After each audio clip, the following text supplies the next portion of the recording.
The holographic display flickered weakly as Admiral Tessara watched her fleet die. Her forearms trembled as another council ship exploded on the screen, torn apart by the relentless Sephorian war machines.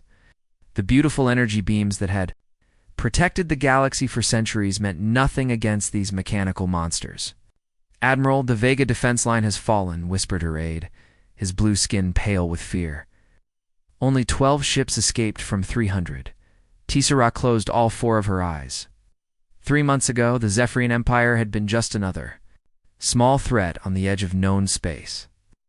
Now they controlled 3 entire sectors, and their machine fleets grew stronger with each victory. Their ships adapted to every weapon the Council used, learning and improving with each battle. "How many worlds have we lost?" she asked, though she already knew the answer would break her heart. 47 inhabited systems, Admiral. Over 2 billion beings enslaved or killed. The aide's voice cracked. The machines don't negotiate. They don't take prisoners for exchange. They just consume everything in their path. Through the viewport of her flagship, Tessara could see the remains of the Council's greatest fleet. Ships from a dozen peaceful worlds floated dead in space. Their crews, who had never known real war, now nothing but frozen bodies among the stars. The Zephyrians had outmaneuvered them at every turn, their artificial minds calculating faster than any living strategist could think. "Admiral, incoming priority message from the High Council," reported her communications officer. The message was brief and desperate. The Council was recalling all surviving fleets to defend the core worlds. They were abandoning the outer sectors to the machines, leaving billions to their fate. It was logical, but it felt like surrender. Tessara dismissed her bridge crew and sealed herself in her private chamber. Her species had been spacefaring for over 10,000 years, and in all that time, they had never faced an enemy like this. The Zephyrians didn't want territory or resources in the way living beings understood such things. They wanted to convert everything into more machines, spreading like a virus across the galaxy. She activated her personal terminal and pulled up the classified files she had hoped never to open.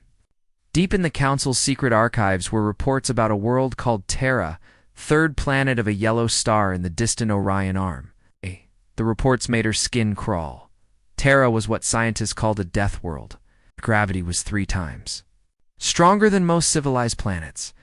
Its atmosphere was thick with toxic gases that would kill most species in minutes. Violent storms raged across its surface, and massive earthquakes could split continents. The temperature swings were so extreme that water could be solid ice and boiling steam within hours of each other. Somehow, impossibly intelligent life had evolved there. The humans, as they called themselves, were the products of millions of years of warfare against their own planet. They were strong enough to function in crushing gravity, tough enough to breathe poison, and mean enough to turn their world's attempts to kill them into advantages. The Council had made first contact with humans 50 years ago, and the reports still frightened diplomats. These beings fought wars on their own planet that made galactic conflicts look like children's games. They had split atoms to make weapons, turned their own sky into a battlefield, and somehow survived their own attempts to destroy themselves. When they finally reached space, human ships were unlike anything in the galaxy. Where Council vessels were elegant works of art designed for peaceful exploration, human ships looked like flying weapons built for one purpose: destroying other ships. They called them names like Destroyer and Dreadnought, and covered them. With enough weapons to level moons, the Council had kept humanity at arm's length, trading with them, but never truly trusting them. Humans were too violent, too unpredictable, too willing to solve problems with destruction rather than negotiation. They were useful for dealing with pirates and the occasional aggressive species. But civilized beings preferred not to think about them too much. Now, as Tessara stared at the classified files, she realized the Council's greatest fear might be their only hope. She activated the quantum transmitter with shaking hands. The message she composed would either save the galaxy or damn it to chaos.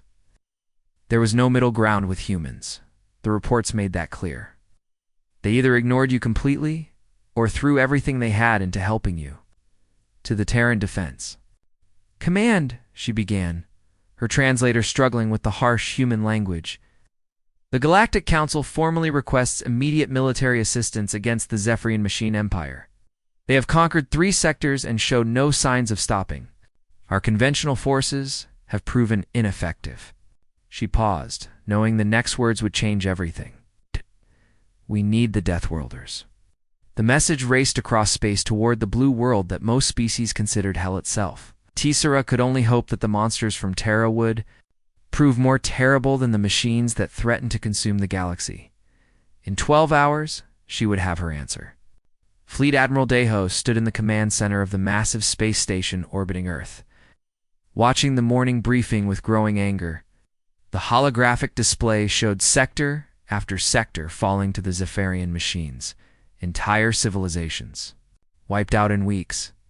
The alien refugees streaming into human space told stories that made even hardened soldiers sick. "Sir, the Council's message came through an hour ago," reported Captain Minho, his scarred face grim. "They're asking for help.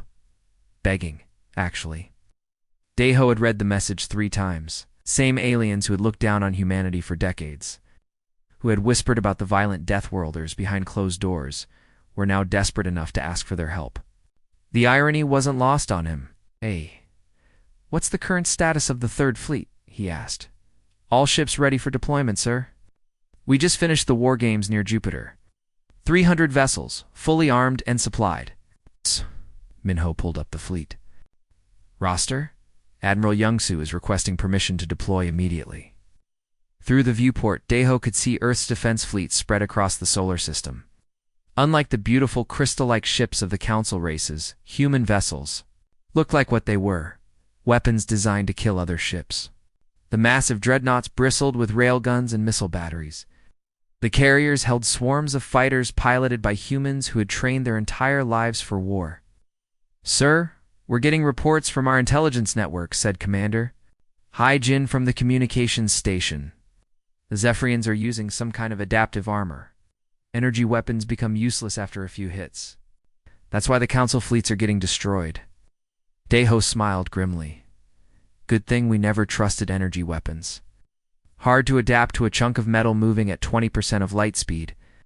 The truth was, humanity had always been different from the other spacefaring races. When the Council species had developed elegant energy weapons and defensive shields, humans had stuck with kinetic weapons and thick armor.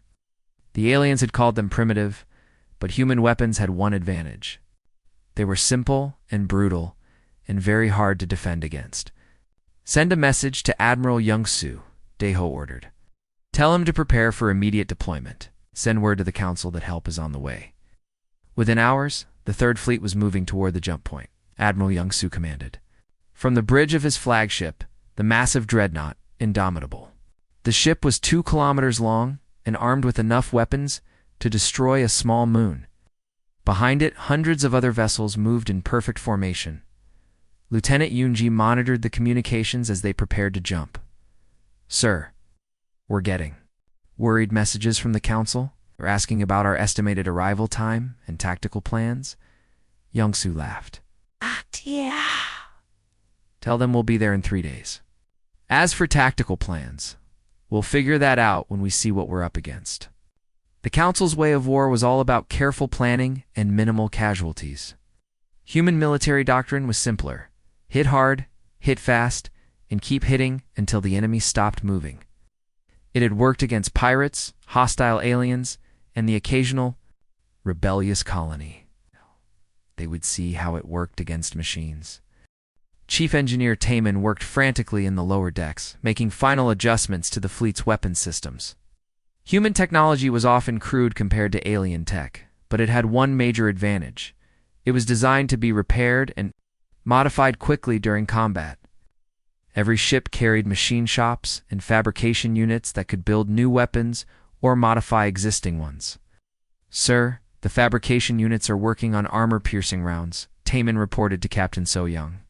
"If the Zephyrians can adapt to energy weapons, let's see how they handle tungsten slugs moving at relativistic speeds." The human fleet jumped to hyperspace like a pack of wolves heading for a hunt. Behind them, Earth continued its daily routine. But in government buildings and military headquarters, people were making preparations. If the Third Fleet failed, the war would eventually reach human space. And humans had learned long ago that the best defense was a devastating offense. In the alien refugee camps scattered across human colonies, the survivors of Zephyrian attacks watched the news feeds with desperate hope. They had seen the beautiful council fleets destroyed like toys. Now they were putting their faith in the violent Deathworlders that most civilized species feared. "Do you think they can stop the machines?" asked a young Altarian whose homeworld had been conquered just days ago. An older refugee, a trader who had dealt with humans for years, watched the news footage of the human fleet. The ships looked like flying fortresses, covered in weapons and armor. The crews were humans who had grown up on a world that tried to kill them every day and had learned to fight back. "If anyone can stop those machines," he said quietly, "it's them. Humans don't know how to give up."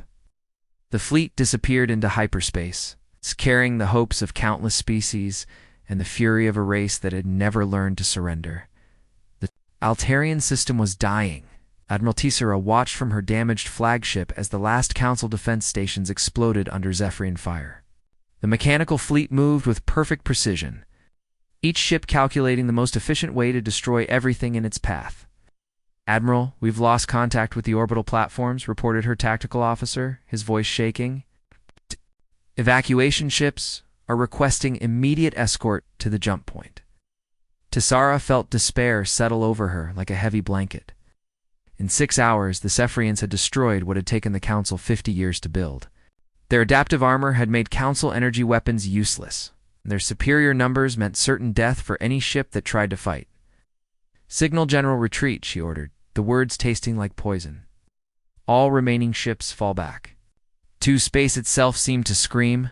The human fleet dropped out of hyperspace in a formation that made no sense to any civilized military mind. Instead of the neat battle lines that every species used, they scattered across 3 dimensions like a pack of wild animals. Their dark, angular ships moved with deadly grace, each one bristling with weapons that looked primitive but menacing. "What are they doing?" gasped Tessera, Said.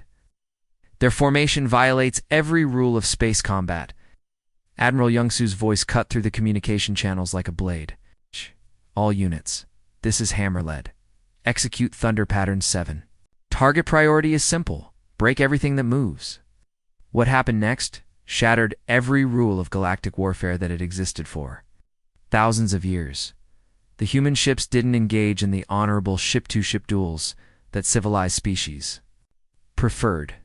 Instead, they moved like a coordinated pack, striking from multiple angles at once. While one group of ships drew Zephyrian fire, another group would appear from above or below, their weapons hammering the enemy from unexpected directions. Captain Ginwu commanded the heavy cruiser Retribution, watching his targeting screen fill with enemy contacts. All batteries open fire. Let's see how their fancy armor handles good old-fashioned kinetic rounds. The human weapons were brutal in their simplicity. Instead of elegant energy beams, they fired chunks of metal at incredible speeds. The Zephyrian adaptive armor, designed to absorb and deflect energy weapons, had no defense against solid projectiles that punched through hull plating like paper.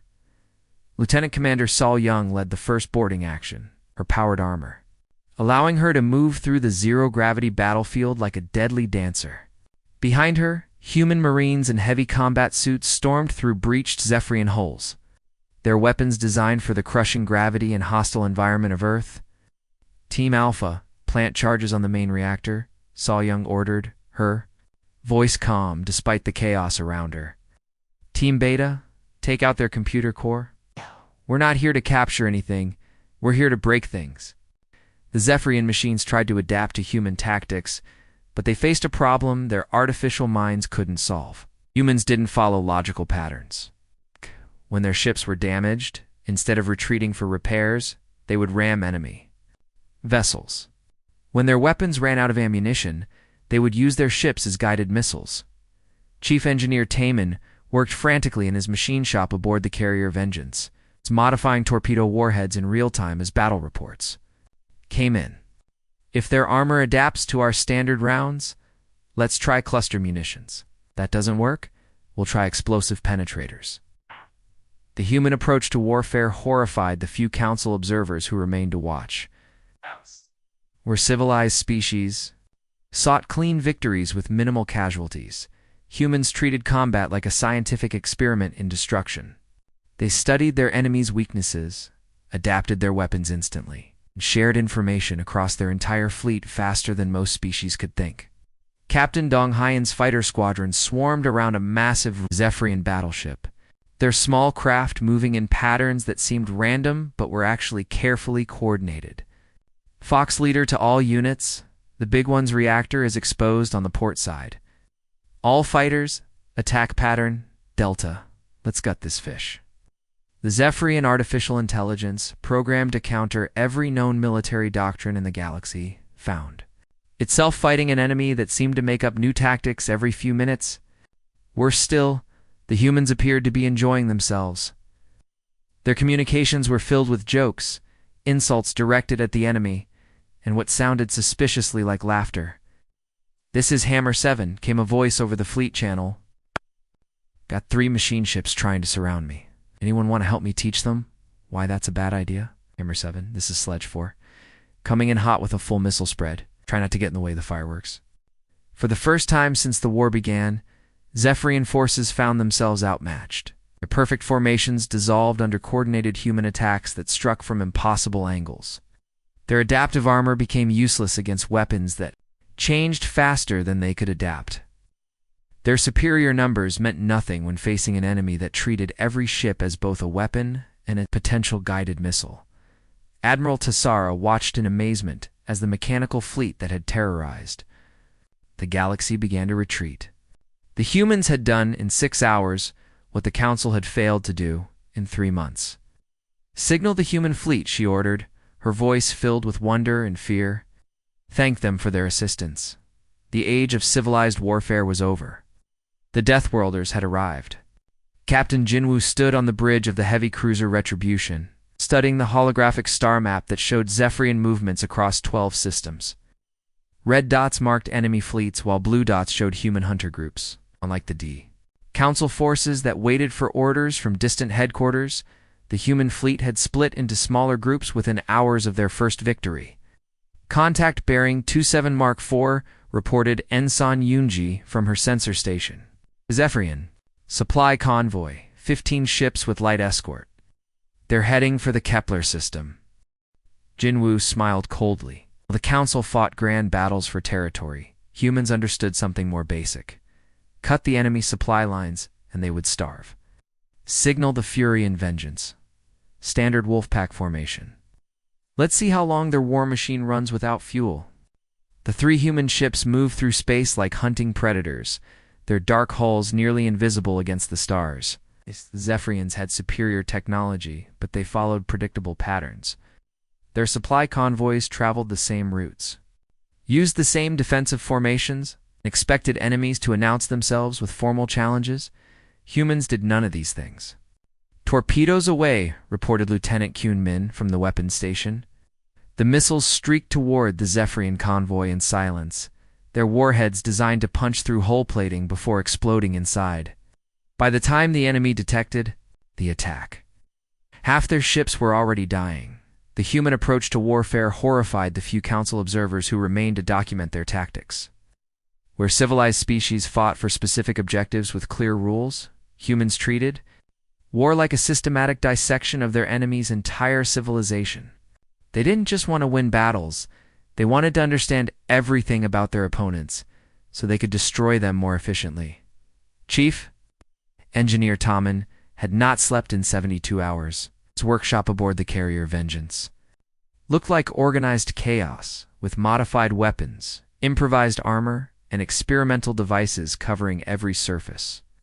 "Captain, I figured out how to overload their adaptive systems," he reported to Captain Minho over the intercom. "If we hit them with 3 different types of rounds in rapid succession, their armor can't keep up." Within minutes, Tamen's discovery was transmitted to every human ship in the fleet. The information spread through their quantum communication. network faster than most species could process a single thought. Human engineers across dozens of ships began modifying their weapons based on one man's breakthrough. This was what made humans truly terrifying to their enemies. They learned every battle, every skirmish, every minor encounter taught them something new about Zephyrian weaknesses. And unlike other species that hoarded information within their military hierarchies, humans shared everything instantly with their entire fleet. Lieutenant Commander So Young led a boarding party onto a damaged Zephyrian research vessel, powered armor allowing her to move through the twisted wreckage like a deadly ghost. Her mission wasn't to capture the ship, it was to learn everything she could about Zephyrian technology before destroying it. Team Alpha, I'm seeing some kind of central processing unit in Section 7, she reported. I'll load everything. Can then plant the charges. We have 15 minutes before their reinforcements arrive. The Zephyrian artificial intelligence that controlled their fleets was beginning to understand that it faced something unprecedented.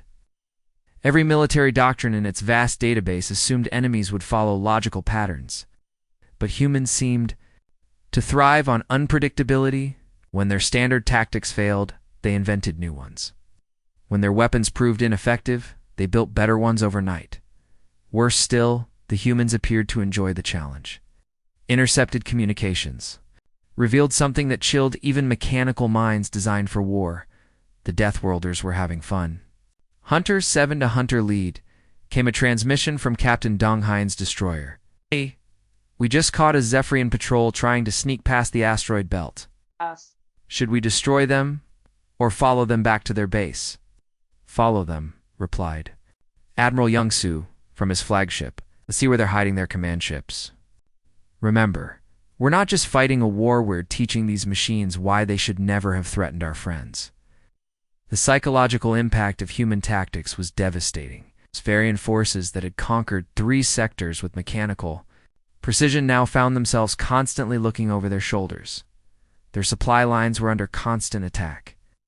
Their communication networks were being systematically destroyed. Their carefully planned advances had turned into desperate attempts to maintain what they had already taken. Captain Heiwan commanded a squadron of human fighters that had been modified for extended deep space operations. Her pilots could stay in their cockpits for days at a time, living on combat rations and stimulants, hunting Zephyrian scouts in the empty space between stars. Ghost leader to all flights, she transmitted during their latest patrol. Remember, we're not trying to win a fair fight, we're trying to make sure the enemy never feels safe again. Every machine ship that doesn't come home is one less threat to innocent civilians. The galaxy was learning a harsh lesson about humanity. When humans made friends, they would die to protect them. When they made enemies, they would hunt them to the ends of the universe. The Zephyrians had made themselves enemies of a species that had turned their own hostile planet into a training ground for warriors. The hunt had begun, and humans had never learned how to give up. The Zephyrian command nexus floated in space like a massive metal spider, its countless arms reaching out to coordinate the destruction of entire civilizations. Fleet Admiral Deho watched it grow larger on his main display as the human battle group approached through the graveyard of what had once been a thriving star system. Admiral, sensors are picking up massive enemy reinforcements, reported Commander Heiwan from the tactical station. 200 Zephyrian vessels defending the Nexus. We're looking at 10-to-1 odds. Deho studied the display calmly. Around him, the bridge crew worked with quiet efficiency, their faces showing no fear despite the impossible numbers they faced. These were humans who had grown up on a world that tried to kill them every day. Being outnumbered was just another. Tuesday, signal all ships, Deho ordered. Combat formation Delta. Today we end this war. The human fleet spread out in a formation that would have horrified military academics across the galaxy. Instead of maintaining defensive positions, they charged straight toward the enemy stronghold, accepting devastating fire to close the distance. This was the human way when faced with impossible odds: attack harder. All batteries concentrate fire on the Nexus defense grid, nor the escort ships. Our job is to get the Marines to their target. The battle began with characteristic human unpredictability. While half the fleet engaged the Zephyrian defenders in a brutal slugging match, The other half dove directly toward the command nexus itself. Their ships absorbed punishment that would have destroyed Council vessels, their thick armor and redundant systems keeping them fighting when any sensible species would have retreated. Marine. Colonel Kungman led the assault troops through breached sections of the Nexus hull, her powered armor scarred by energy blasts and shrapnel. Behind her, human soldiers in heavy combat suits moved through the mechanical corridors like avenging angels. Their weapons designed for the crushing gravity and hostile environment of Earth. Alpha Company, secure the main computer core, she ordered, her voice steady, despite the chaos around them. Beta Company, take out their communication arrays. We're going to cut the head off this snake. The Zephyrian artificial intelligence controlling the Nexus had never encountered anything like human infantry. These beings fought with improvised weapons when their equipment failed, used explosives in ways that defied safety protocols, and continued attacking even when wounded. Most disturbing of all, they seemed to prefer close combat over ranged warfare. Captain Dong Hayan's fighter squadron had been cut off from their carrier. When the enemy concentrated fire on the human fleet, instead of retreating, they switched. 2 ramming attacks, their small craft diving into critical systems on the Nexus exterior. His last transmission echoed across the fleet channels for Earth and her children. Chief Engineer Taman worked frantically in the engine room of the Indomitable, keeping the massive ship fighting despite catastrophic damage. We've lost main power to the forward batteries, switching to emergency backup, but it won't last long. How long? Asked Captain Minho, his scarred face illuminated by emergency lighting. Maybe 10 minutes before we're dead in space. Minho nodded grimly. Then we better make them count. Set course for the Nexus Control Center. Full ramming speed, Zephyrian artificial intelligence, designed to counter logical military behavior, could not process what it was witnessing. When human ships lost their weapons, they used themselves as guided missiles. When their soldiers ran out of ammunition, they fought with tools and bare hands. When faced with certain death, they sang ancient war songs and charged forward. Lieutenant Commander So Young's boarding party had fought their way to the Nexus Central Processor, the mechanical brain that coordinated Zephyrian operations across 3 sectors. Around her, the surviving Marines planted charges while under constant fire from defense drones. Charges set, she reported, blood running down her face from a head wound. 2 minutes to detonation. All teams fall back to the extraction point. But there was no extraction point. The human ships were either destroyed or too damaged to retrieve the assault teams. So Young looked at her remaining soldiers, men and women who had followed her into hell without question. You know what this means? She said quietly. Yes, ma'am, replied Sergeant Jong-soo, checking his rifle one last time. We hold the line until the charges blow. Make sure those machines never hurt anyone again. Explosion tore through the Nexus like a chain reaction, systems failing in cascade as the central processor died. Across 3 sectors, Zephyrian fleets suddenly found themselves without coordination, their perfect formations dissolving into chaos as individual ships tried to function without their mechanical hive mind. Admiral Daeho watched from his damaged bridge as the surviving human ships regrouped among the wreckage. They had lost 43 vessels and over 9,000 crew members, but the Zephyrian war machine was broken forever. Signal the fleet, he ordered, his voice heavy with grief and pride. Mission accomplished. The galaxy is safe. The roar of the human fleet had been heard across the stars. The Deathworlders had claimed their place in the galaxy, not through conquest or diplomacy, through sacrifice and the willingness to fight for those who could not fight for themselves.